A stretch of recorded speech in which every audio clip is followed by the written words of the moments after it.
Boa noite a todos, sejam bem-vindos. São 19h30 pontualmente aqui em Brasília, capital da República, e vamos começar com pontualidade britânica, né? Primeiramente, quero agradecer à Regional do Ceará, da Sociedade Brasileira de Cirurgia Plástica, pelo convite, pela oportunidade. Saúdo todos os plásticos do Ceará, na doutor Harley Cavalcante, o seu presidente, doutor Cláudio, seu tesoureiro, doutor Vitor Muniz, secretário da Regional. Saúdo também nosso parceiro, doutor Arthur Benício, diretor da CSX Consultoria, que possui convênio com o do Ceará e foi responsável por fazer a ponte e viabilizar essa nossa conversa. Doutor Jefferson Viana, que também é o nosso consultor jurídico-científico da ANADEM para o Estado do Ceará. E eu pergunto ao nosso presidente, doutor Harley, se ele quer fazer uso da palavra, fazer a sua saudação inicial. Doutor Raul Canal, é um prazer estar aqui com o senhor novamente. A gente aqui da Regional Ceará agradece mais essa oportunidade que nós temos de estar ampliando nossos conhecimentos nessa área tão importante para a gente como direito médico, né? Eu agradeço em nome de todos aqui da Regional Ceará e deixo, então, a palavra para o senhor poder prosseguir aí com essa palestra online, que sempre é bom escutar o senhor falar sobre direito médico e sobre as coisas sobre esse conhecimento que não é parte da medicina, mas que é uma parte importantíssima do nosso trabalho nos tempos atuais. Perfeito. Muito obrigado, doutor Harley. Obrigado aos colegas advogados que nos prestigiam aqui também, alguns corretores também, eu estou vendo aqui, e, sobretudo, aos cirurgiões plásticos. O tema proposto hoje, doutor Harley, foi justamente esse gerenciamento de crise provocado pelas mídias, pelas redes sociais. Me parece que o convite e o propósito do assunto veio em decorrência de 3 fatos emblemáticos que ocorreram em uma fatia de tempo relativamente breve em Fortaleza, né? O caso da Andressa Urashi, o caso da Camila Ukers e, mais recentemente, da Liliane Amorim, né? Esse que está repercutindo ainda nas mídias, né? O caso da Camila Ukers, numa fatia muito curta de tempo, ela conseguiu angariar 1 milhão de novos seguidores dela nas redes sociais. Isso em prejuízo da reputação do cirurgião plástico envolvido no caso dela, né? Foram casos emblemáticos e, por isso, o propósito desse tema hoje. Eu conversei ontem com o nosso presidente nacional, Dr. Denis Calazans, e a preocupação dele porque o tema que mais tem sido recorrente na administração dele, uma administração, felizmente, está sendo marcada pela ausência de eventos presenciais.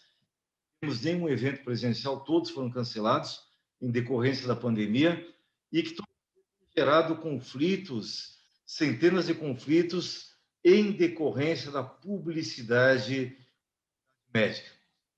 A concorrência que surge de uma forma, eu diria, desleal por parte de outros profissionais, sobretudo da odontologia e da biomedicina, cujos conselhos, cuja regulamentação ética permite a eles que façam publicidade até de uma forma desenfreada, permitindo, inclusive, a utilização da exposição de imagens do paciente com comparativos do antes e do depois. O cirurgião plástico e até o dermatologista que mexe na área estética se veem compelidos, tentados a fazer a mesma coisa e a provocar propagandas, publicidades dessa natureza, que tem gerado conflitos éticos. Recentemente, a SBCP suspendeu dos seus quadros, por prazos que chegam até a 180 dias, mais de uma dezena de cirurgiões plásticos em virtude da publicidade tida como antiética, gerado conflitos. aí o Denis me dizia, tem o pessoal que faz publicidade e que se vê repreendido, se vê represado, se vê obstaculizado pela SBC.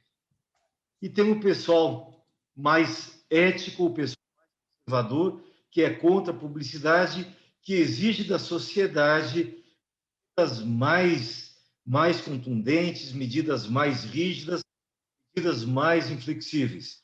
E a SBCP, a sua diretora nacional, fica aí entre cruza a espada e não sabe como agir. É criticada por um lado, que acha que ela está sendo muito contundente, agressiva nas medidas administrativas, disciplinares que tem adotado. E tem um pessoal mais conservador que ela está sendo pouco contundente, que devia ser mais inflexível, que deveria ser mais rápida, mais eficaz na tomada dessas medidas. E aí você é criticado por ambas as partes, não agrada nenhuma nem a outra, certo? E isso é muito complicado. Eu vou falar, doutor Halley, da nossa experiência aqui, sobretudo na utilização, como tem sido comum, não apenas por cirurgiões plásticos, mas por vários profissionais da medicina, de fazer uma espécie de permuta, você faz o procedimento, não cobra por ele, um preço aquém do que seria o normal, mas, em contrapartida, essa influencer digital, corra aqui, que saiu, entrou, vamos ver, eu acho que está entrando na minha tela aqui, sem que eu tenha provocado aqui. Alguém entrou com a minha tela sem a minha autorização aqui, vamos ver. Mas tudo bem, vamos deixar a tela aqui. Vamos deixar a tela aqui. Vamos deixar a tela aqui, tá bom. Pode deixar. Pode manter? Pode manter. Então, há uma permuta de uma propaganda, de uma divulgação do trabalho do cirurgião e, em contrapartida, faz um preço mais em conta, ou às vezes até de forma graciosa, de forma gratuita, simplesmente permutando pela divulgação. Quando tudo corre bem, é o melhor dos mundos. Às vezes você recebe aí dezenas, centenas de novos pacientes, dada essa divulgação do seu trabalho. Quando alguma coisa dá errada, como esses 3 casos que eu citei, que são casos locais aí de Fortaleza, do estado do Ceará, aí é o inferno. Aí o cirurgião vive um inferno astral. Nós tivemos um caso aqui, eu não vou dizer o estado, né, nem revelar os nomes, evidentemente, em que o cirurgião precisou mudar o nome da clínica, fazer todo um trabalho aí de reconstrução da imagem dele para poder continuar operando, porque a clínica dele, o consultório dele, ficou às moscas, ficou totalmente vazio, dada a mídia negativa que aconteceu. Nós criamos, Dr. Halley, há cerca de 4 anos, aqui na ANADEM, o serviço que eu chamei de gerenciamento de crise e monitoramento de redes sociais. A média anual de casos que nós temos resolvido aqui tem sido de 87 casos por ano. No ano passado, devido evidentemente à pandemia e à redução do número de cirurgias e tudo mais, nós tivemos 49 casos de gerenciamento de crise. A gente não consegue resolver todos. Nós resolvemos 43 no ano passado, o que, todavia, dá um índice de 87,75% de casos solucionados. O que eu chamo de casos solucionados? Casos em que a propaganda difamatória, a publicação, a publicização, a postagem de algo difamatório contra o cirurgião, e quase a totalidade são os cirurgiões plásticos. Temos alguns dermatologistas, temos alguns dentistas aqui também, mas a quase totalidade que eu digo, praticamente 90% dos casos envolvem cirurgiões plásticos. Resolvido é o caso que foi totalmente solucionado. Aquela propaganda difamatória, aquela publicidade pejorativa, aquela publicidade ofensiva foi retirada do ar de uma forma definitiva. Quais são os casos que não são resolvidos? Eu vou me citar só os do ano passado. Não foram resolvidos. E não foram por quê? Já havia processo judicial existente, tramitando judicialmente, ou os pacientes recusaram a retirar as publicações e optaram por partir para a esfera judicial, ou seja, judicializaram a relação com o seu médico e não conseguimos retirar do ar, tendo notificado o interpelado, o Google, o Instagram, o Facebook, o Jus Brasil, o Reclame Aqui, não retiraram do ar por quê? Entenderam que havia uma ação judicial em curso e que, portanto, teria que aguardar a decisão judicial para só depois retirar ou não essa publicação de acordo com o desfecho dessa ação judicial. Eu separei 3 casos que nós entendemos que foram relevantes aqui. No caso aqui, a doutora ES, colocamos apenas as iniciais dela, a publicação foi na mídia, foi nos jornais, lá em Cuiabá, no Mato Grosso, e foi para um dos principais jornais do estado do Mato Grosso. Qual foi o caso? Uma paciente foi diagnosticada com quadro de pneumonia 17 dias após a cirurgia de rinoplastia com prótese e mastopexia, e foi detalhadamente examinada do ponto de vista cirúrgico, apresentando excelente evolução e cicatrização. O quadro pulmonar, que não teve relação de causa e efeito com a cirurgia, evoluiu para internação. E depois, infelizmente, a paciente foi a óbito. O médico, então, começou a ser difamado em um jornal de grande repercussão na cidade, a Folha de Cuiabá. Qual foi o trabalho que nós fizemos aqui? Primeiramente, o médico foi acolhido pelo setor de crise de imagem. Ele enviou um resumo da história e o jornalista responsável, o nosso jornalista interno aqui, escreveu uma nota de esclarecimento, devidamente humanizada e também aprovada pelo Escritório de Advocacia local, lá de Cuiabá, e encaminhou para o jornal, que após diversas trocas de conversa, de argumentos, o jornal removeu totalmente o conteúdo da internet. Hoje, se você entrar no jornal, vai dar erro 404, não tem acesso à página com aquela notícia. Eu falei a nota técnica que foi para o jornal humanizada. O que é isso humanizada? Nós nunca desprezamos, nunca mitigamos, nunca minusvalemos a dor da família, de quem perdeu um ente querido, ou do paciente que sofreu uma sequela. A gente não despreza esse sofrimento. A gente valoriza que houve, sim, um sofrimento humano, houve uma vida humana que foi perdida, ou que ficou sequelada. A gente valoriza aquela, todavia, tenta explicar do ponto de vista técnico, científico, médico, o que provocou aquilo, e que aquilo não foi negligência, imprudência, imperícia do médico. Não foi o médico que provocou aquilo. Foi uma intercorrência decorrente de uma evolução natural ou de condições clínicas pré-existentes, concomitantes ou supervenientes, uma reação orgânica do próprio paciente. A gente se irmana com aquela dor, mas, todavia, o médico não pode ter a sua reputação, a sua imagem profissional, a sua honra profissional questionada, difamada nos meios sociais por conta daquela infelicidade. Um detalhe que, quando se tratam de jornais, nem sempre a gente consegue êxito. Por quê? Quando o jornal apenas divulgou uma notícia sem imputar valor à conduta do médico, apenas a notícia em si, nem sempre consegue levar. O jornal, eu estou divulgando a notícia. Fulano morreu, morreu. Foi depois de uma cirurgia, foi depois de uma cirurgia.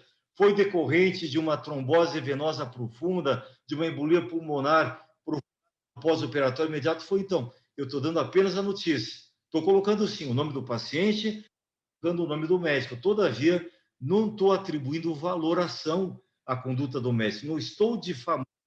Embora isso possa repercutir em dano à imagem do médico, eu, enquanto jornal, enquanto meio de comunicação, não estou difamando ele. Só apenas isso é uma notícia verídica que, de fato, aconteceu. Mas, em grande parte dos casos, pelo diálogo, pela conversa técnica, científica, a gente consegue fazer a retirada. Por que a gente prefere fazer uma nota e não que o próprio médico se exponha, que o próprio médico dê uma declaração? Se a gente percebe que o médico é preparado para a mídia, tem intimidade com o microfone, com as câmeras, com a imprensa de uma forma geral, e às vezes ele nós temos vários clássicos, tem curso aí de marketing, tem curso de jornalismo, apresentam programas de televisão, concedem entrevistas constantemente, dão muitas palestras, estão preparados. E se ele não está nervoso ao ponto de se envolver emocionalmente na declaração, a gente faz um briefing com ele, a gente faz o que chamamos de media training e deixamos que ele fale com a imprensa.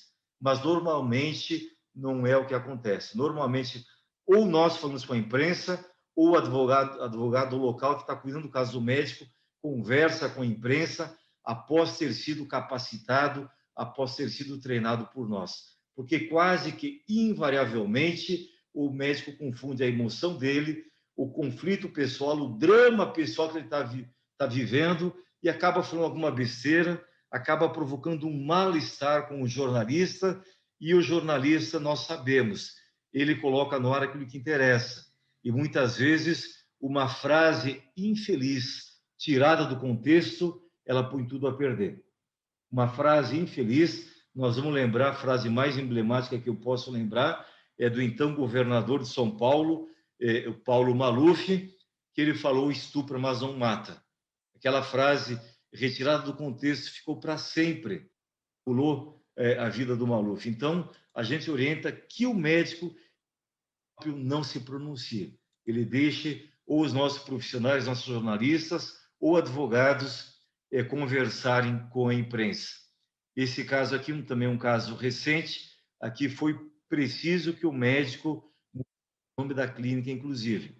Tamanha foi a repercussão na mídia local através do Instagram. O resumo do caso: o paciente realizou um procedimento de preenchimento labial e rinomodelação. Aparentemente teve problemas no pós-operatório e começou uma campanha de difamação médica, inclusive convocando outras pacientes que também estavam em saúde. E essas pacientes também começaram a difamar essa médica em grupos de Instagram e de Facebook. Conversamos com a médica que preencheu o protocolo padrão e então iniciamos as tratativas com o advocacia credenciado, que elaborou notificações extrajudiciais. Os documentos foram enviados à paciente e ao jurídico do Instagram. Então, nós interpelamos aqui extrajudicialmente o paciente quanto o próprio Instagram. Após conversas, o Instagram removeu a publicação. Então, não precisou que a paciente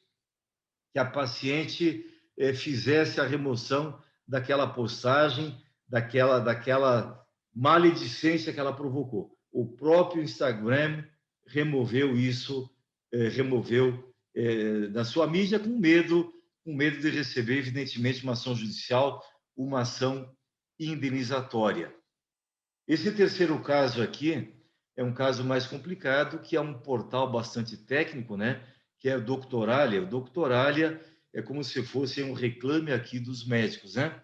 Aqui está o que a paciente, ou o paciente, eu não sei o sexo aqui, colocou. A consulta durou menos de 5 minutos, não houve escuta ativa, apenas uma pressa em terminar logo a consulta, sem realmente ouvir minhas necessidades e minhas queixas em relação ao problema de saúde.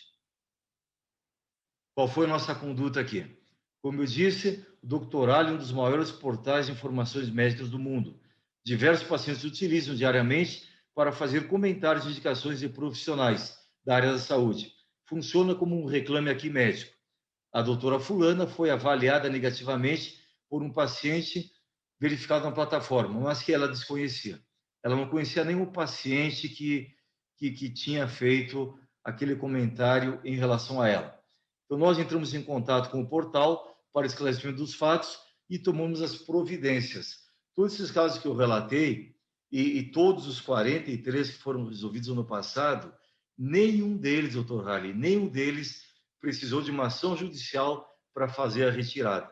Apenas com tratativas verbais, com e-mails trocados e, logicamente, com uma interpelação judicial, interpelação extrajudicial, uma notificação extrajudicial, uma interpelação admonitória, onde no final a gente alerta que, se não for removido aquele conteúdo, nós adotaremos as providências judiciais pertinentes. Apenas com essa ameaça, entre aspas, com essa interpelação admonitória, nós conseguimos o êxito de retirar essas publicações.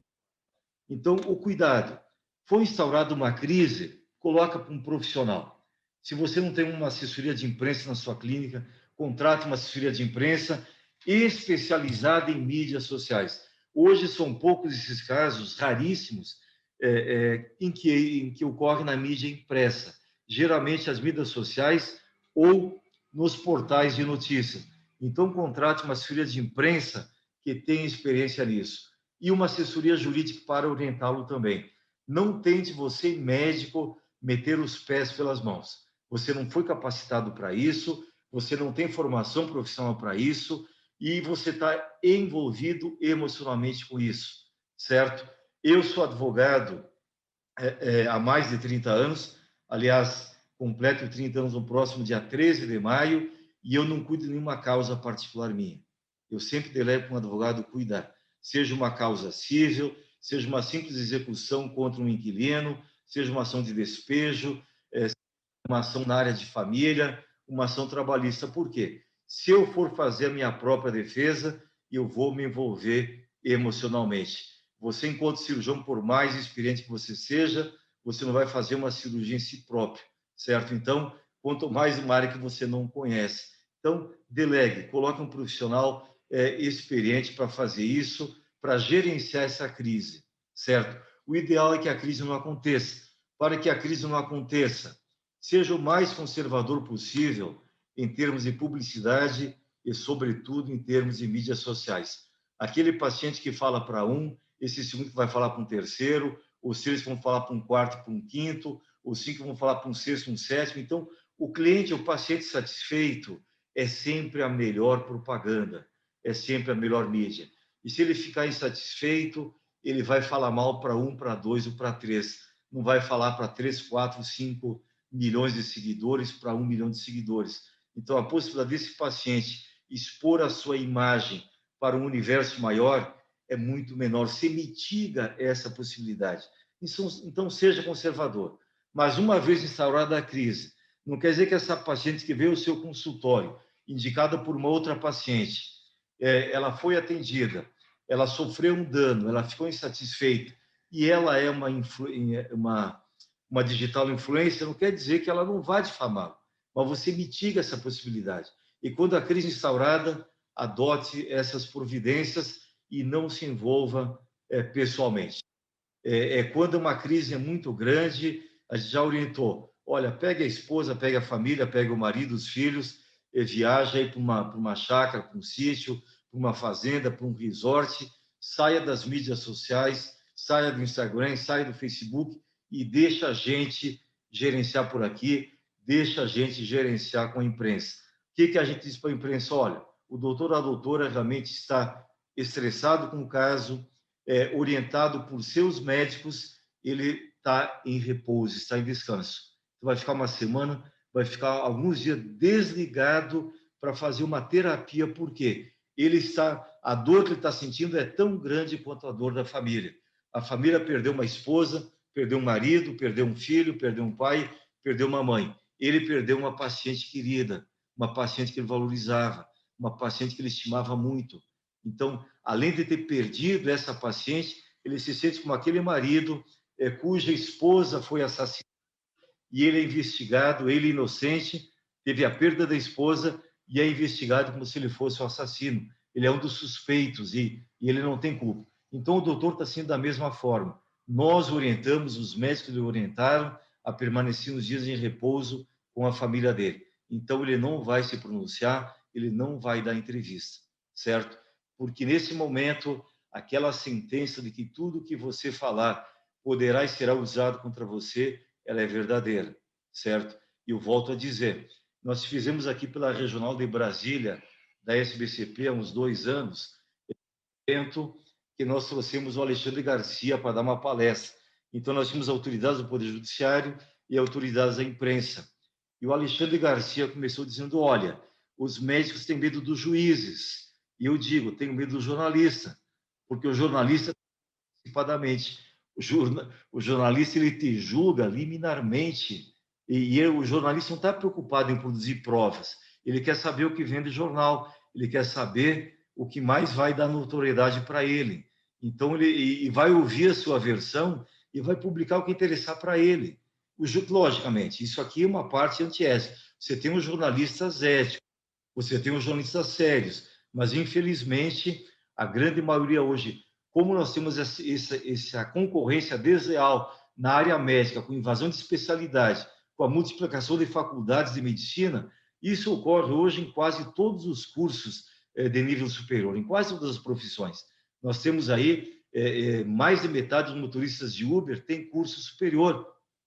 Por quê? Não teve oportunidade na advocacia, não teve no jornalismo, não teve na engenharia, não teve na arquitetura, está dirigindo, está sendo motorista de aplicativo. Então, no jornalismo também existe esse concurso. Então, quando o cara tem oportunidade de fazer uma notícia que dê mídia nacional, que ele apareça, sobretudo nas redes sociais que democratizaram isso, ele vai usar, às vezes, a sua infelicidade, a sua desgraça para se auto. Então, não dê essa chance a ele. A orientação, Dr. Harley, e eu quero que seja, eu quis fazer uma exposição bem breve, e eu queria abrir aqui para casos concretos, para perguntas, para dúvidas, sempre é muito mais produtivo, porque às vezes eu preparo uma palestra de 1 hora e não falo aquilo que vocês queriam ouvir, então, e não respondo as perguntas, as inquietudes que vocês têm aí. Então, eu quis aqui trazer uns casos concretos que nós vivenciamos aqui num passado bem recente. Os 3 casos são do segundo semestre do ano passado, né? E a gente discutir aqui e colocar espaço para perguntas, para debates. Até os nossos advogados estão presentes aqui. Eu vi mais 3 advogados, pelo menos, que adentraram aqui a nossa sala virtual. Se quiserem enriquecer e contribuir também, eu deixo aberto, que se torne mais um debate, não apenas uma coisa verticalizada e totalmente unilateral. Eu deixo aberto para perguntas.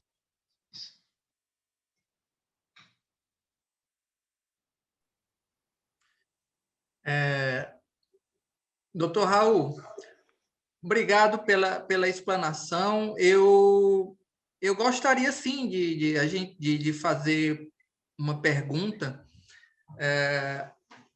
Quando o senhor abriu aqui a apresentação, o senhor falou uma coisa que está ocorrendo muito nos tempos atuais, que é a troca de serviços, né? Especialmente com... Permuta, né? A permuta. Isso, a permuta com blogueiras ou digital influencers e tudo mais. E eu queria saber do senhor o seguinte, porque o que a gente vê é o seguinte, quando dá certo, é bom para todo mundo, mas quando dá errado, exatamente, vira uma novela. Eu queria fazer uma pergunta ao senhor. O senhor desaconselha essa permuta com esse tipo de... Eu sei que é uma pergunta genérica, às vezes até mal formulada, mas o senhor me perdoe porque eu sou leigo na área do direito. O senhor desaconselha, entre aspas, essa permuta, ou é possível se fazer uma permuta e estabelecer, por exemplo, uma cláusula em um contrato, alguma coisa assim, dizendo que, em caso de alguma complicação, que isso ocorra da maneira mais ética possível, tanto de um lado quanto do outro, né? Olha, não sei se eu me fiz entender. Perfeito, eu desaconselho totalmente, porque se a pessoa é uma digital influencer, qual é o objeto do trabalho dela? É seguidores, a moeda de troca dela é seguidores. Quanto mais seguidores ela tiver, a hora que ela vestir um biquíni, a hora que ela tomar uma cerveja, um guaraná, um sorvete de tal marca, os seguidores estão vendo aquilo, e tudo isso é vendido. Ela vende tudo isso. Ela vai a uma loja no shopping center, numa loja de grife, ela não precisa nem comprar roupa, ela faz só um vídeo que ela está naquela loja provando uma roupa e ela leva a roupa de graça, às vezes, em permuta, só por ter, ela não precisa falar nada. É só ela postar, fazer uma live, que ela está naquela loja, ou está naquele restaurante, posta uma foto de um camarão, de uma lagosta, entendeu? De um drink daquele bar, e ela está faturando em cima daquilo. Então, se ela tem 500 mil seguidores, e por conta de uma cicatriz que o senhor deixou nela, por conta de um tecido necrosado, ela não vai ter o menor pudor em fazer uma fotografia íntima e expor aquela intimidade dela, que aquilo vai render. Quanto pior for a fotografia, quanto mais horrenda for a cicatriz, mais seguidores ela vai conseguir. Então, ela não vai se importar que o seu processe ela depois, que o seu peça uma ação contra ela, uma ação que ela sabe que vai demorar anos, porque o faturamento dela é instantâneo. Eu dei um exemplo aí de Fortaleza, a Camila Uck, ela conseguiu mais de 1 milhão de seguidores, mais de 1 milhão.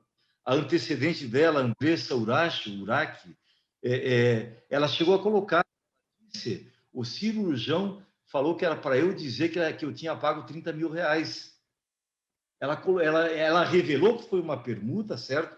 Então, se o senhor tiver um contrato e vai executar o contrato depois, para digital influência não interessa. O proveito dela é liminar, é espontâneo, é momentâneo, é instantâneo, entendeu? O seu prejuízo é instantâneo também.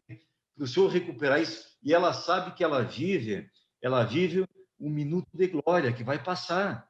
Porque essas digitais influências, elas sobrevivem, a carreira delas é mais curta que jogador de futebol. Eu diria, não sei se tem algum colorado aqui presente, mas é mais curto que a alegria de Colorado, entendeu? Fica na liderança, vai para a final. Então, é muito curto a vida útil delas, entendeu? Elas têm que aproveitar esse momento de glória e ela vai aproveitar a própria desgraça dela para faturar em cima. Então, qualquer cláusula contratual que o senhor ponha de confidencialidade e tudo mais, ela vai atropelar essa cláusula e o senhor que vai questionar judicialmente depois, o advogado dela, se for bom, vai provar que essa cláusula era abusiva, entendeu?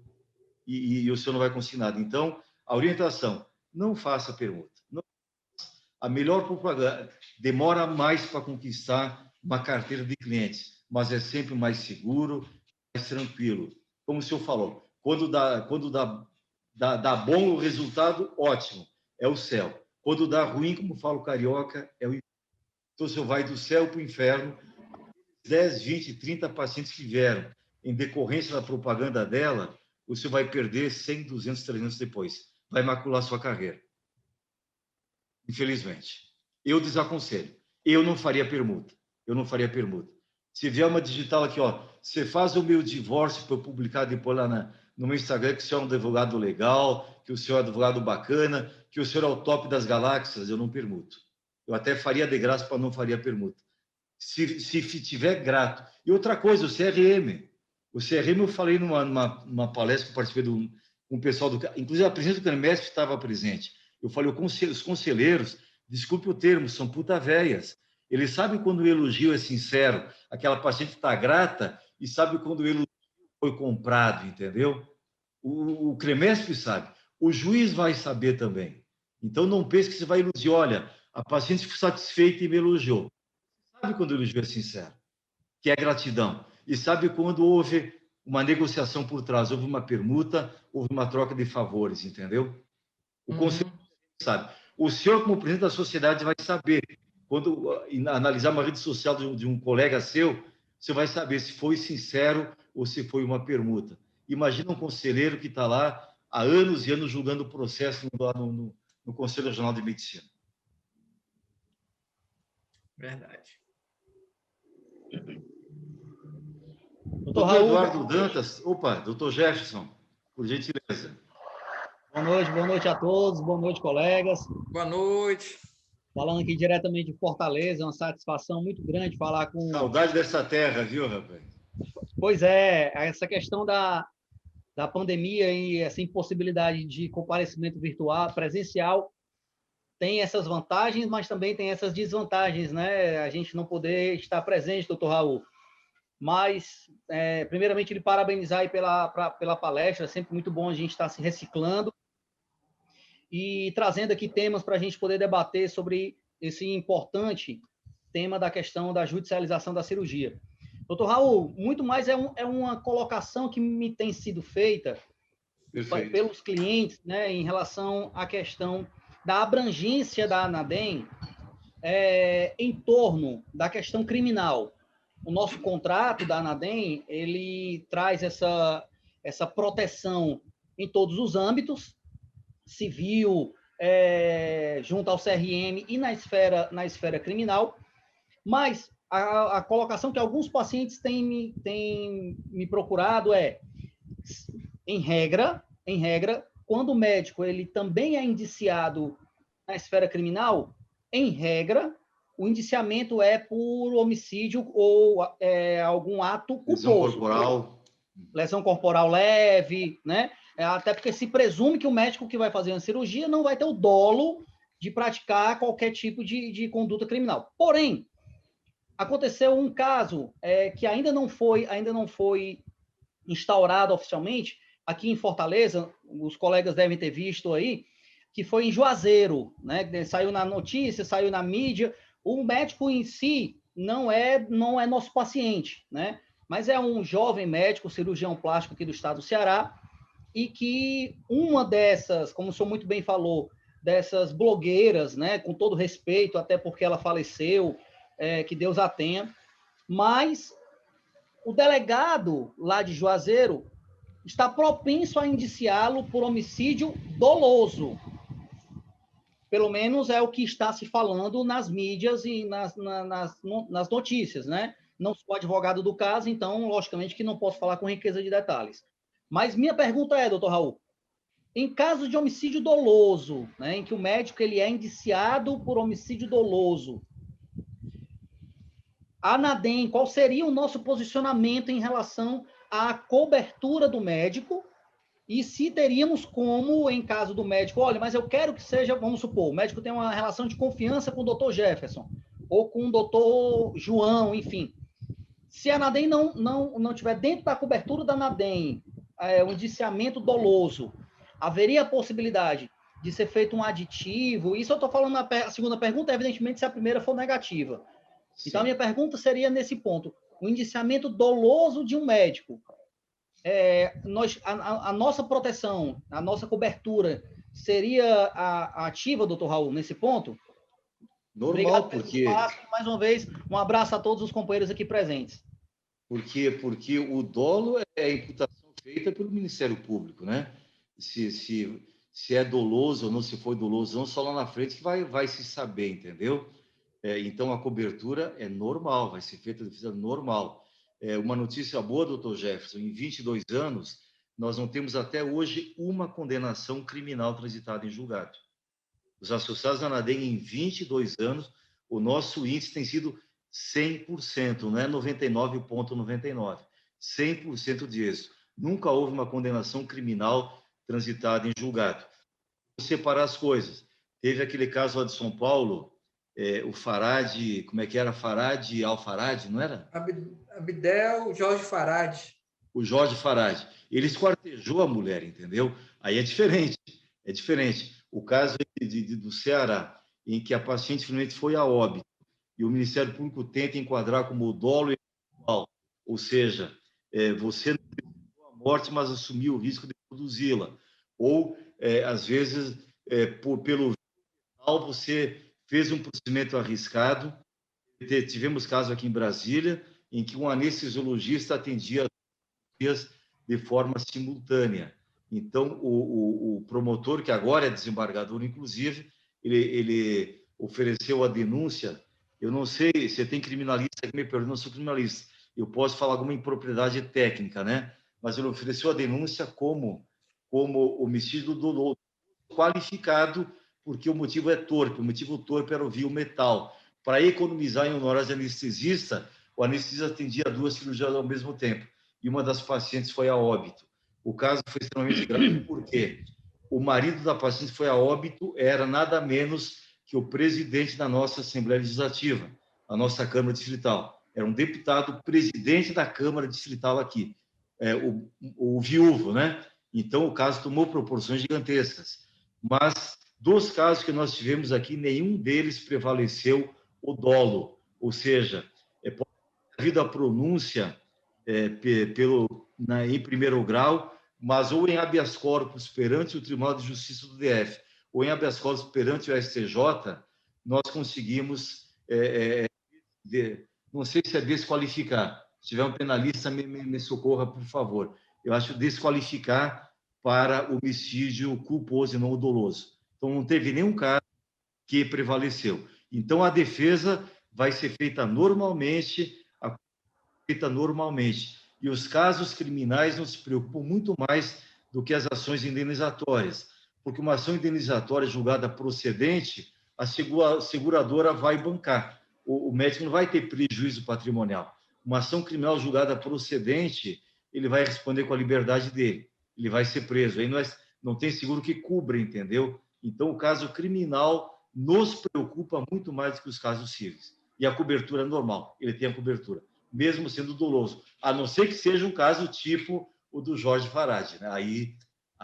No caso aqui, doutor Raul, no caso aqui, né? do cirurgião aqui do estado do Ceará, a perícia até agora que foi do IML foi que houve perfuração no intestino da paciente, né? Porque ela estava fazendo uma lipoaspiração e houve uma perfuração em vários locais, né? Então, a tendência realmente aí nesse sentido foi de que houve, supostamente, várias perfurações no intestino dela. Perfeito. É o caso da Liliane Amorim? Perfeito, exatamente. Era, né? Uma blogueira do município de Juazeiro, que fica aqui no interior do estado do Ceará. Conheço, terra de Padre Cícero, já estive lá. Eu sou o único gaúcho que é devoto do Padre Cícero, viu? Eu fiz uma imagem de 9 metros de altura do Padre Cícero aqui em Brasília, em frente à Catedral Nossa Senhora da Medalha Milagrosa. Sou gaúcho, mas sou devoto do Padre Cícero, viu? E toda a biografia, eu li uns 10 livros da biografia dele. Eu tive na época o doutor Lúcio Alcântara, que é o senador que ele é hoje. Ele colocou um secretário de Cultura para me ciceronear. Eu conheci o seu Lunga, que era vivo na época ainda. Ô, doutor Raul, pois eu vou lhe presentear com uma blusa do Fortaleza Esporte Clube, que foi feita agora por um artesão lá do Cariri, famoso nacionalmente, chamado Expedito Celeiro. Foi quem fez agora, desenhou a blusa do Fortaleza com todo o traje do Fortaleza Esporte Clube, é lá do Cariri, lá de Juazeiro. Pois eu vou lhe presentear com a blusa do Fortaleza Esporte Clube, viu? O bispo, na época, era um italiano, Dom Fernando Panico. Não sei se ainda é bispo lá. Não é. Na cidade vizinha, né? No Crato. Oi? Na cidade do Crato. Do Crato, exatamente, a diocese no Crato. O bispo Dom Panico era um italiano, ele recém tinha assumido a diocese lá. Isso foi em 2003, 2004. Pois eu vou mandar deixar aí em Brasília, doutor Raul, a sua blusa, viu? Agradeço. Obrigado a todos. Doutor Eduardo Dantas, eu queria uma contribuição de Vossa Excelência. Doutor Raul, bom, difícil a gente adicionar traços a um Van Gogh, mas vamos lá. Em primeiro lugar, boa noite a todos. É um prazer estar aqui, doutor Harley. Boa noite. Veja só, eu acho interessante a gente tratar aqui sobre esse ponto de vista do gerenciamento do risco, não só como reforçar as portas depois de ela ter sido forçada e quebrada, mas sim a gente começar o gerenciamento da crise antes da existência dela.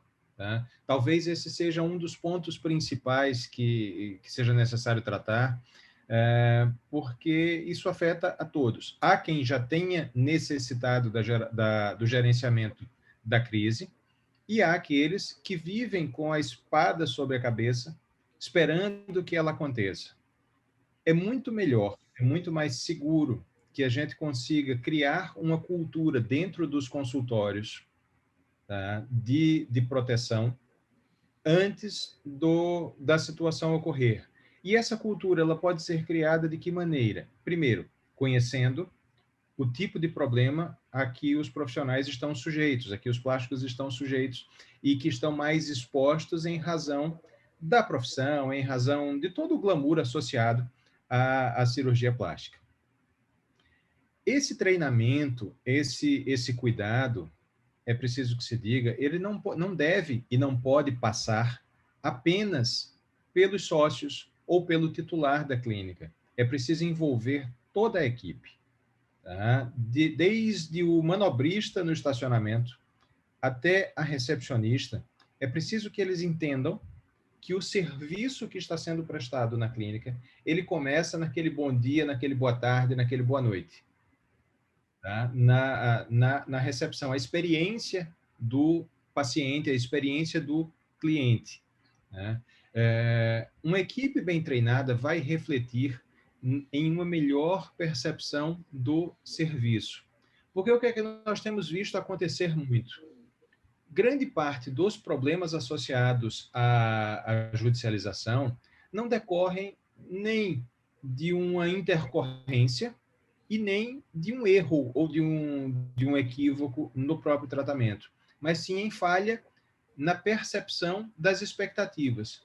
E essa falha decorre de quê? De uma má informação transmitida ao paciente, associada, às vezes, a uma documentação não adequada. Tá? Um termo de consentimento genérico, geral para todo tipo de procedimento, ou ainda aquele termo de consentimento que tem 18 páginas frente e verso. Um termo de consentimento com 18 páginas frente e verso, e eu menciono isso porque é um termo que eu já vi, é quase, num processo judicial, ele vai funcionar como uma admissão de culpa, né? Porque o juiz vai ter a certeza de que o paciente assinou aquele documento sem ler. Um documento extenso a esse ponto, ele é o equivalente àquelas licenças de software que todos nós já fizemos isso, né? Li e concordo com os termos de uso deste software. E a gente clica lá no sim e aperta o OK para instalar o software. Ninguém na história da humanidade leu uma licença de software daquela, né? Nenhum usuário leu uma licença daquelas. E é o mesmo que vai acontecer com um termo de consentimento que seja elaborado ao extremo. É preciso tomar outros cuidados de adaptação ao que vai ser passado para o paciente. O pior equívoco é esse da padronização, porque, eventualmente, todos nós que atendemos pessoas, nós vamos receber um cliente ou um paciente que conhece do assunto, que está inteirado do assunto, que tem uma capacidade cognitiva adequada. E vamos receber aquele paciente que, por mais que se fale, ele vai ouvir apenas o que ele quer entender. Então, é preciso ter essa consciência e essa adaptação. E mais, querendo ou não, essa atividade de atendimento ao paciente, ela é entendida pelos tribunais como uma relação de consumo. E como tal, é preciso que seja feita a documentação adequada para o gerenciamento. Por quê? Porque em uma relação de consumo, o tempo que o paciente pode utilizar para entrar com a ação é de pelo menos 5 anos. Por que eu digo pelo menos? Porque são 5 anos contados a partir do momento em que ele se dá conta da existência do dano ou do que ele acha que é um dano. Então, ele pode perceber isso 2 anos depois da cirurgia. O prazo começa a contar dali. Os CRMs também não ajudam, porque entendem que o prazo prescricional para a abertura de uma sindicância e, posteriormente, de um processo ético é de 5 anos contados a partir da ciência do conselho e não do fato em si. Então, muitas vezes é fácil de se identificar ou de se produzir prova ou de se fazer uma defesa adequada daquela situação que ocorreu no mês passado e que se recebeu a notificação ou do CRM ou a intimação da justiça. Mas aquela cirurgia que é feita 5 ou 6 vezes por semana, aquele tipo de cirurgia que é feito na clínica 5 ou 6 vezes por semana, e que aconteceu há 4 anos e 6 meses, dificilmente, se não houver uma boa documentação, vai haver elementos suficientes para nos permitir providenciar uma defesa adequada. Então, para além e aí eu acho que é a contribuição que posso fazer, doutor Raul, para além do gerenciamento da crise no momento em que ela está acontecendo, para uma segurança adequada, é preciso que se tome cuidados anteriores, prévios à existência de qualquer problema. Porque não se enganem, problemas todos irão ter. Em um ponto ou outro da atividade, em um ponto ou outro da carreira, todos irão passar por isso, porque nós atendemos pessoas. E pessoas, além de diferentes, são complicadas. Né? Ainda que não exista um erro, ainda que não exista um equívoco, é preciso estar preparado para isso. Eu faço a analogia com aquelas imagens que a gente vê dos tornados e tufões e furacões nos Estados Unidos, né? No meio oeste, que eventualmente a gente vê na televisão, aquelas casas destruídas pelas intempéries. Não basta tentar cuidar de reconstruir depois que aquilo aconteceu. É preciso reforçar as estruturas para que os danos sejam minimizados. E é isso que a gente precisa fazer, e é isso que esse tipo de conversa, esse tipo de diálogo que está sendo feito aqui hoje à noite transforma em algo importante, né? Porque não só cria a consciência, mas cria a sinergia entre vocês, associados, e nós, advogados, para que a gente possa estabelecer uma linha, um fluxo de segurança que seja adequado, que seja realmente efetivo para minimizar riscos, porque isso é interessante para todos nós, inclusive para os pacientes, porque um profissional médico que tenha consciência destes riscos que corre vai atender melhor, vai conseguir entregar um serviço mais adequado e mais seguro para o paciente. Então, todos ganham com isso. Nós, advogados, porque teremos um trabalho facilitado, vocês, cirurgiões, porque terão mais segurança jurídica e terão uma proteção maior à própria reputação profissional, e o paciente, que vai ter um atendimento mais adequado também. Então, acho que é extremamente válido que esse tipo de encontro que está sendo feito aqui se repita, inclusive, né? Ainda que nós sejamos repetitivos, e o advogado é um ser naturalmente chato, né? com relação a esses... Tá falando por ti, viu?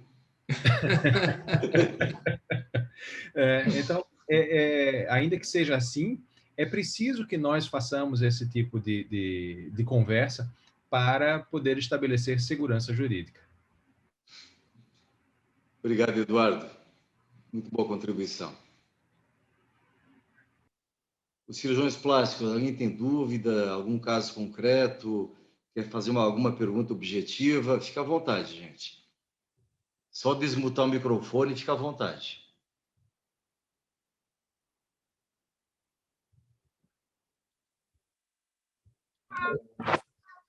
Olá, doutor Raul.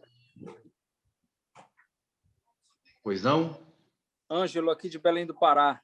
Fala, meu irmão, tudo bem? Tudo bem com você? Boa noite a todos aí assistindo.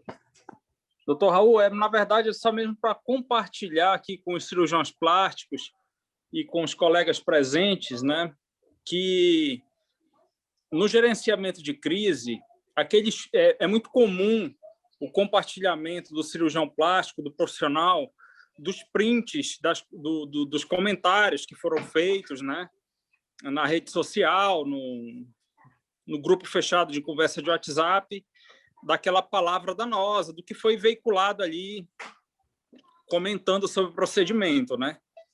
Então, existe, na verdade, a gente sabe que tem que ser, a maioria dessas provas tem que ser feita via ata notarial, né, para ter alguma validade jurídica, mas existe também, eu tenho feito bastante isso e orientado os médicos, eu mesmo vou, às vezes, à clínica fazer isso, uma plataforma, não sou dono dela, gostaria de ser, chamada Verifact, não sei se você já ouviu falar. Né? Não conheço, não conheço. Ela é excelente, eu já passei para o Pilates, já passei para o Pacheco também, muito utilizada, ela faz um relatório completo de quem fez a postagem, o horário que foi feita a postagem, qual foi a rede social, todo criptografada. Então, assim, ela é excelente. Por um custo de R$ 69,00, você consegue fazer vídeos, captura de vídeos, de prints, fotografias de sites, WhatsApp, qualquer tipo de rede social também. E principalmente aqueles comentários positivos que foi feito antes, posteriormente, né? E aí a gente junta ao processo para ter uma validade jurídica. Então, assim, dentro do que foi falado, somente para contribuir, Verifact, o nome, custa R$ 69,00, e a maioria dos tribunais de justiça já estão aceitando essa prova, tá? Ok. Até o preço é bom, cara. Excelente. Excelente. Roda em smartphone, em computador, notebook, tudo? Eu acho que Um abraço.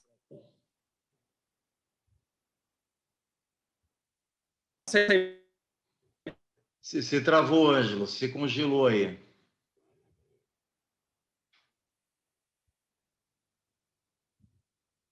Continua aberta a palavra, gente?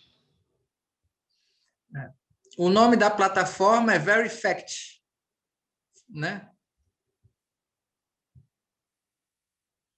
Eu entendi isso. Verifact, né? Uhum. Perfeito. Vou colocar no chat. Doutor Raul, em relação a essas conversas por WhatsApp, que hoje está tão popularizado entre o cirurgião plástico e os seus pacientes, o senhor teria algum conselho, alguma ponderação que o senhor poderia oferecer para a gente, cirurgiões plásticos, no trato com o paciente? Olha, nós acabamos de ter uma condenação aqui no TJ de um ginecologista, certo? E a principal prova foi a confissão dele em conversas por WhatsApp com a paciente e com o marido da paciente, onde, em diversas ocasiões, ele admite o erro, entendeu? Ele admite que ele errou, coisa e tal. Sim, eu coloquei no automático. E foi, entendeu? Uhum. Ele admite o erro, e essa foi a principal prova contra ele. Uma condenação que tinha sido de R$ 25.000 em primeira instância, salvo engano, subiu para 230 agora no tribunal. Vamos levar a questão para o STJ, né? 230 é o valor histórico. Quando for executar, vai atualizar desde a época do fato, desde a época da cirurgia. Isso, às vezes, triplica esse valor quando chegar no momento da execução. Então, muito cuidado com aquilo que você conversa no WhatsApp, ainda mais com essas plataformas agora, que tudo isso serve como meio de prova, entendeu? Então, às vezes, você confessa alguma coisa, você usa um termo pejorativo ou ofensivo ao paciente, e isso pode ser usado contra você. Então, tem que se policiar muito com aquilo que você escreve, com aquilo que você fala nessas trocas de mensagens, que tudo isso é meio de prova hoje, viu? Ou através de uma plataforma dessas, ou de uma simples certidão notarial. Você vai ao cartório, as imagens são impressas e o escrivão, o tabelião, lhe dá uma certidão notarial de que aquilo é uma prova concreta. Isso vale para o juiz. E pode-se usar até como uma confissão, ou, às vezes, você perdeu a paciência com o paciente e foi ofensivo com ela, foi grosseiro com ela, também usado como prova isso, viu? Então, muito cuidado. Você não pode evitar, você não consegue mais viver, não consegue mais trabalhar sem esses meios de comunicação. Todavia, tem que se policiar na sua utilização. Perfeito, perfeito.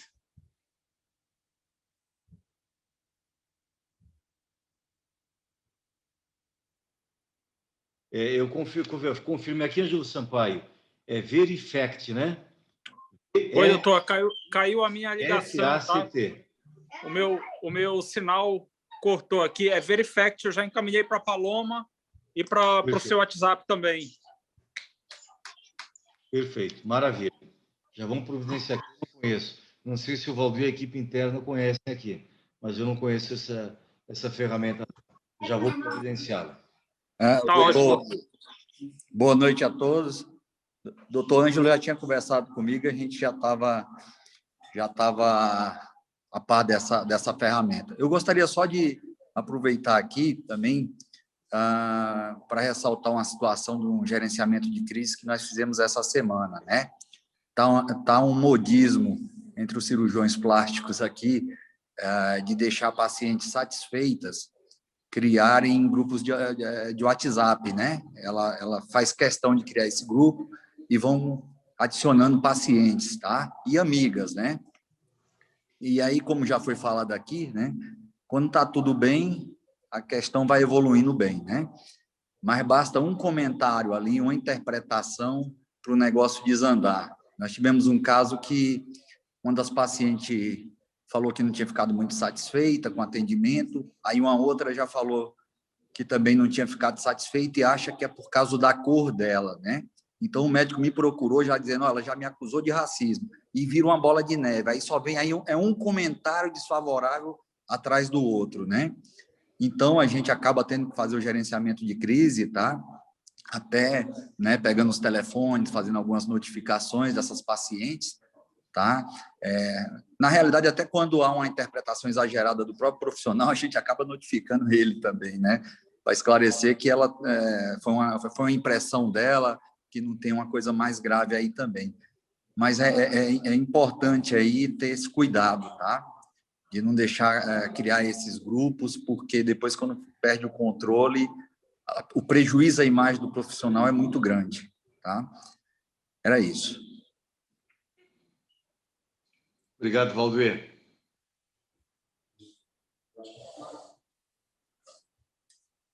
Doutor Raul, boa noite, tudo bem? Doutor Arthur Benício. Satisfação estar aqui com o senhor e com todos aqui.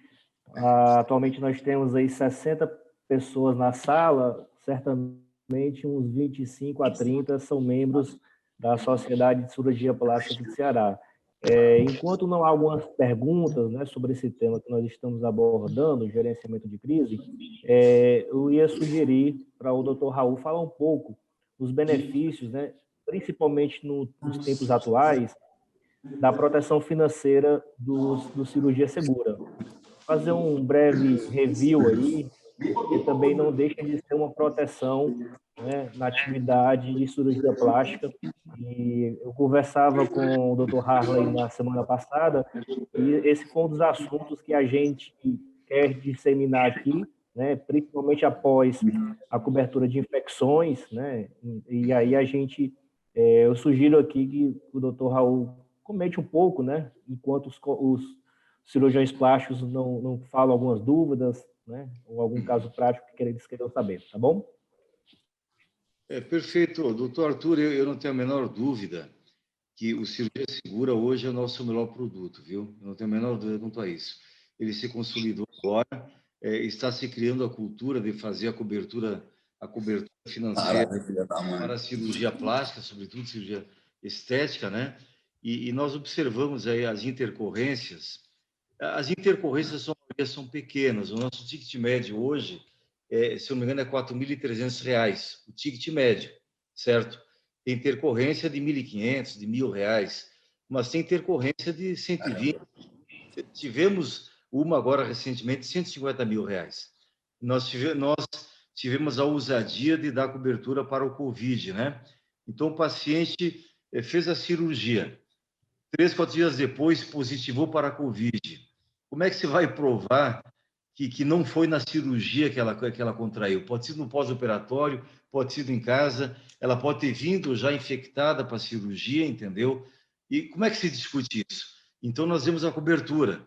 E foram, se eu não me engano, 4 episódios de Covid que nós tivemos, muito pouco, doutor Harley, para 21.172 cobertas, tivemos 4 casos só de Covid, certo? Mas o ticket médio da Covid foi R$ 48 mil, né? R$ 48 mil foi o ticket médio. Teve uma que chegou a 150 mil. Porque quando você fala em Covid, se implica, às vezes, 10, 12 dias de UTI, certo? Então, todas foram caras. Isso é uma coisa que é sair do bolso do cirurgião plástico, né? Para evitar um processo de alguma coisa, ele ia acabar bancando isso. Então, a utilidade e tão barato é o cirurgia seguro, que eu não vejo como é como você viajar de avião sem fazer seguro, entendeu?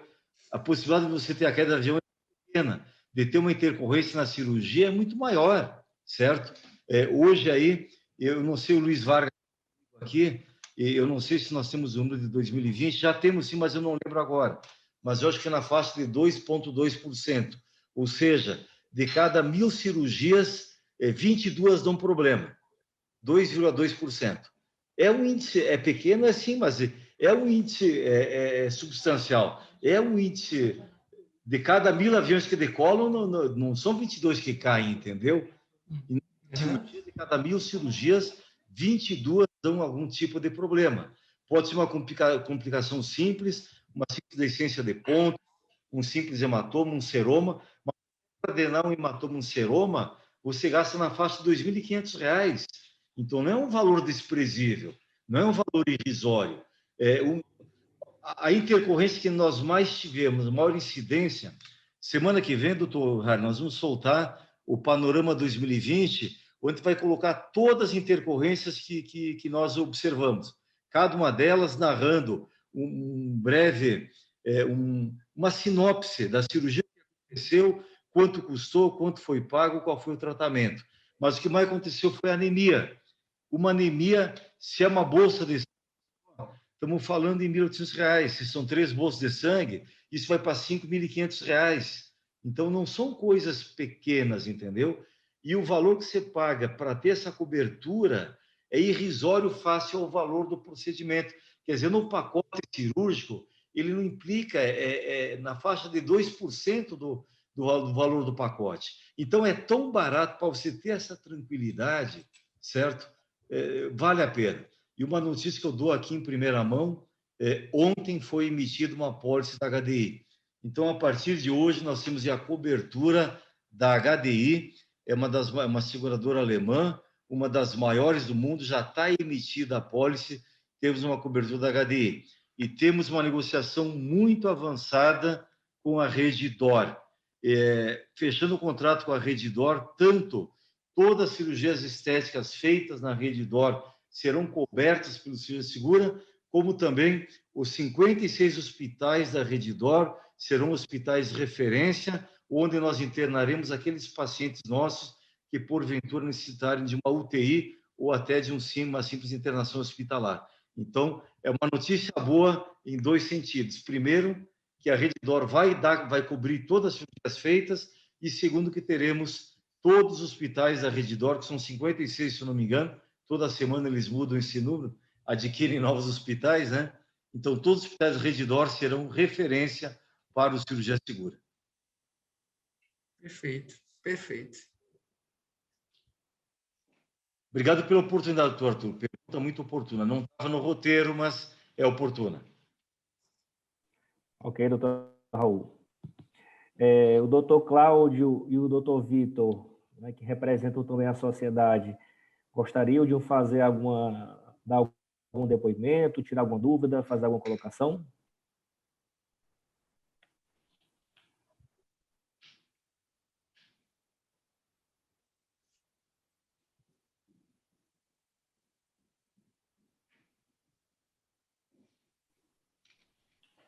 Acho que eles não estão mais conosco. Então.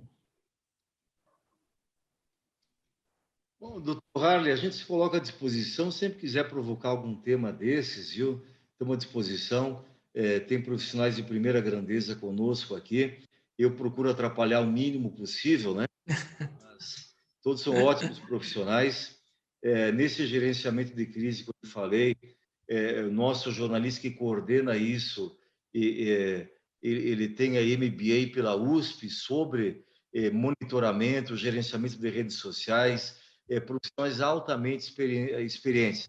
Apesar de jovens, têm experiência e os resultados demonstram isso. Você tem um índice de 87% de resultado positivo numa coisa tão celeumática como é como essa questão de redes sociais, mídias sociais, é uma coisa que a gente fala de boca cheia, com muito orgulho, porque é uma coisa eficaz, porque é uma coisa que o cirurgião experimenta de pronto, um momento crítico da vida dele, onde a imagem profissional que ele levou 10, 20, 30 anos para construir, de repente é abalada, é questionada e pode até ser destruída, né? Então, é um momento possível da carreira do cirurgião e é um produto, é um serviço, uma ferramenta que tem funcionado de uma forma muito eficaz. Eu me orgulho muito, porque no Brasil só nós temos esse tipo de serviço. Nenhuma seguradora no Brasil e talvez no mundo, né, Alexandre Lemos, ofereça um serviço dessa natureza, com essa eficácia, com esse grau de efetividade. E funciona 24 horas por dia, 7 dias por semana, certo? O Dr. Raul, eu fiquei particularmente impressionado com o índice, né, de 87%, mais de 87%, né, de efetividade do controle, do gerenciamento de crises, né, em situações de difamação. Outra coisa que eu fiquei bastante impressionado foi com o valor dos tickets relacionados à cirurgia segura, né? Assim, realmente é um produto muito bom, né? Um produto que inclusive eu faço uso também. Sim.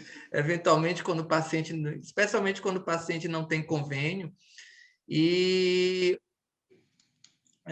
foi um aprendizado que eu tive aqui nessa apresentação que o senhor fez, e os colegas, né, o Ângelo, o Eduardo, colegas advogados que também falaram muito bem, o Valdir, né? Valdir, que falou também sobre a questão dos grupos, né, de WhatsApp. Eu fiquei bastante feliz em ter participado e aprendido um pouco mais. Eu acho que eu vou dormir mais tranquilo e utilizar isso na minha clínica diária, o que eu aprendi Maravilha. hoje. Semana que vem você vai estar recebendo o Panorama 2020, onde a gente elenca todas as cirurgias que foram seguradas, qual é a cirurgia que mais deu problema, que tipo de problema cada cirurgia deu, isso separado, classificado por idade do paciente, por índice de massa corporal, por fatores tromboembólicos, entendeu? Por área do corpo cirurgiada, por associação de cirurgias, cirurgias duplas, triplas, tempo cirúrgico, tempo anestésico. Então, tudo isso classificado, todas as 21.172 cirurgias em gráficos bem didáticos, e no final foram 439 intercorrências, se eu não me engano. O Vargas me socorra se eu falei errado aqui. Elas são elencadas aí. Um pequeno verbete de cada caso, o que ocorreu em cada um deles. Inclusive a justificativa das glosas. A gente faz glosa assim por quê? Existe uma malandragem, isso está nas contas hospitalares, né? A gente até faz os históricos. Só para finalizar aqui, o nosso tempo também está se esgotando aqui, tem casos que a gente tem que citar. Nós tivemos um caso em São Paulo, a paciente internada há 2 dias, veio uma conta de R$ 9.300 em luvas. Luvas, R$ 9.300. Eu liguei para o médico e falei, eu não sabia que estão usando luvas da Louis Vuitton. Eu não sabia. Teve um caso, um paciente internado por 4 dias, ele veio na conta hospitalar 120 dormonides, 30 dormonides por dia durante 4 dias. Eu falei, a paciente está dormindo com Morfeu e fazendo amor com hipnos para o resto da eternidade. Ela não acorda mais.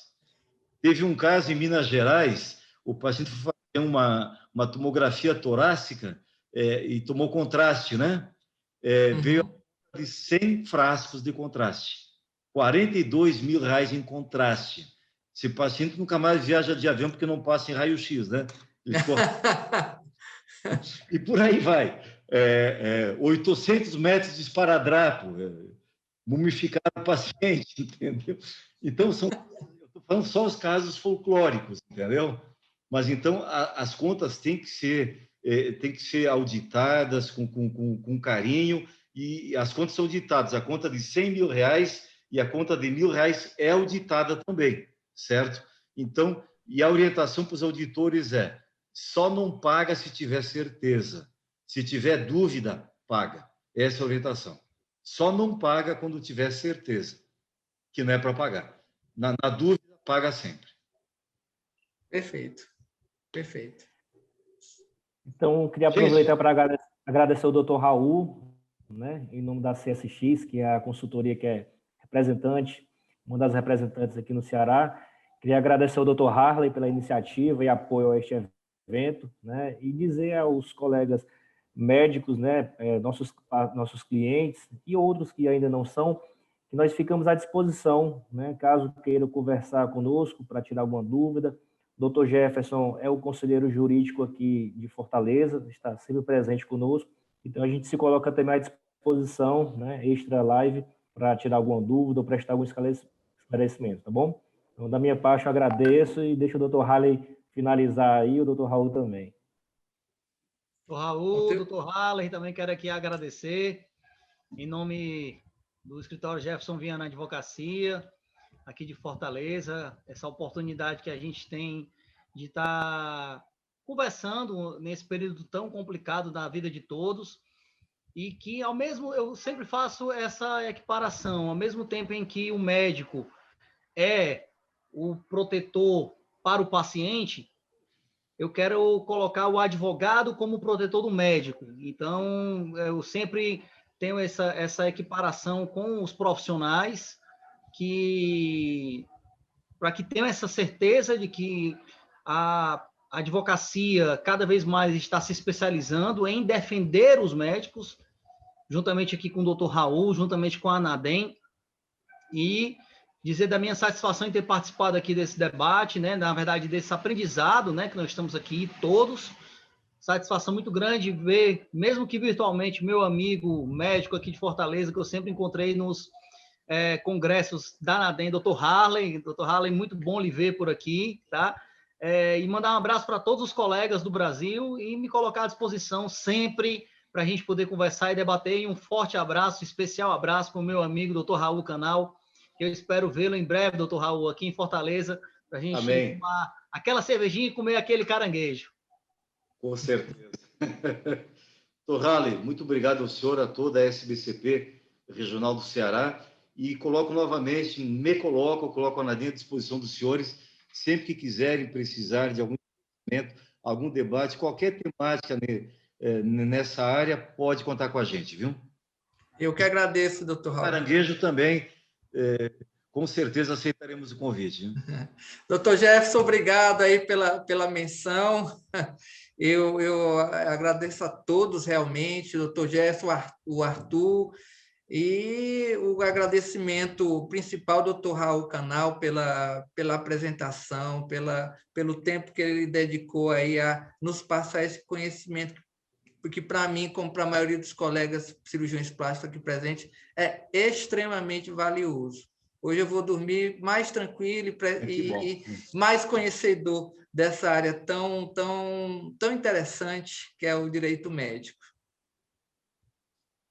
Obrigado, boa noite a todos. Deus abençoe a todos e a cada um. Forte abraço. Obrigado. Boa noite.